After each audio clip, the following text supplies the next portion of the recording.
OBC नेत्यांची बैठक पार पडली आहे। ओबीसी नेते लक्ष्मण हाके, मंगेश ससाणे यांच्या उपस्थितीमध्ये ही बैठक पार पडली। यावेळी ओबीसी आरक्षण वाचवण्यासाठी राज्यभर संघर्ष यात्रा काढणार असून ही यात्रा मुंबईत नेण्याचा निर्धार करण्यात आलाय। एक महत्त्वाची बातमी आपण पाहतोय, पुण्यामध्ये ओबीसी नेत्यांची एक बैठक पार पडली आहे।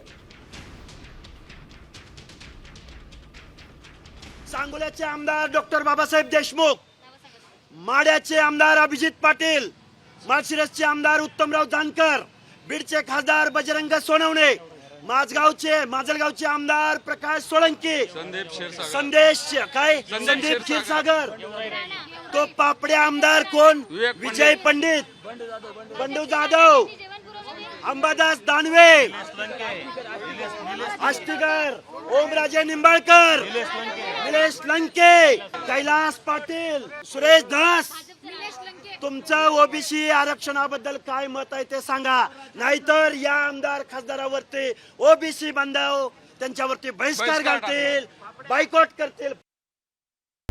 आता isakal.com आहे देशातील नंबर 1 ची मराठी न्यूज वेबसाईट।